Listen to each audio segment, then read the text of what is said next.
do not need another sister. Get out. I mean, she's a lying liar. I would know if my mother were pregnant when I was 5. My mother was not pregnant when I was 5. Get out. She's like psycho, like a stalker. I'm being stalked, Alex. This is criminal. I mean, what's your problem? Get out. I'm naked here. Okay, so what? I've seen it before. No big deal. I'm in crisis. Okay, fine. Your joke is spectacular. Joe is a very lucky girl.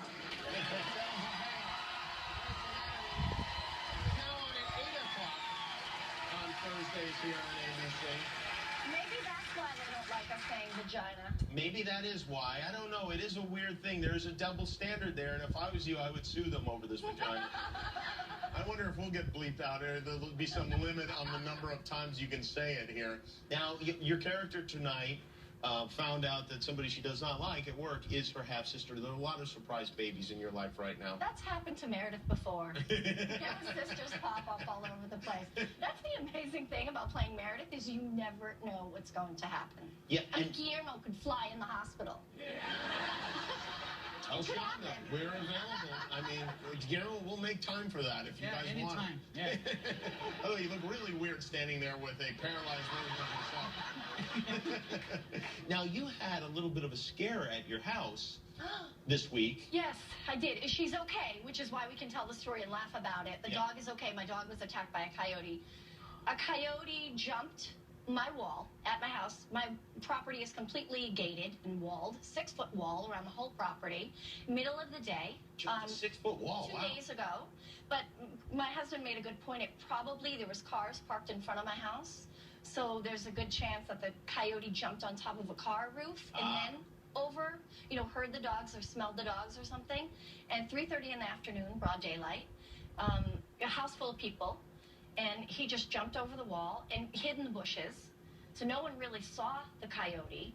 They saw the bushes moving, and they thought it was like, one of the dogs, really. And then the next thing you know, my nanny looked out and saw the coyote chasing the dog across the yard. And by the time she could get out there, the coyote had the dog in its mouth. Oh, it's a little dog. Wow. Well, yes, there's 3 little dogs in the yard, and that was the biggest of the 3.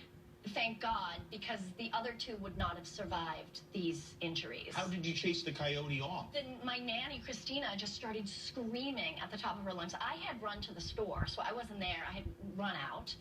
And she just started screaming. My husband said she was screaming bloody murder. My husband said, I thought somebody was being, butchered to death. Somebody was, your dog. Yeah.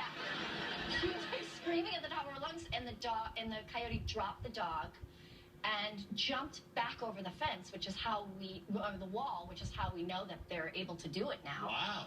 And the dog, we brought her to the hospital, and she had 6 puncture wounds. But, she's going to be okay. Did the other dogs team up to attack the coyote? No. Okay, so the other 2 dogs, so Lizzie's about 15 pounds, right? Lizzie's the dog that got attacked. Lizzie's about 15 pounds. The other 2 dogs are literally 5 pounds each. They're tiny, tiny toy poodles. So they're so small. So Tino, my little poodle, Valentino, who is like my son, Chris, earlier in the day had come home and forgot to shut his car door. He went to go get something out of his car and left the car door open. And Tino ran in the car and hid in the back seat on the floor of the car. Oh boy. So smart though. He's so smart. But a coward. No, but he's not a coward. He's not. And let me just say this, if he was really smart, he would have figured a way to start the car and drive off.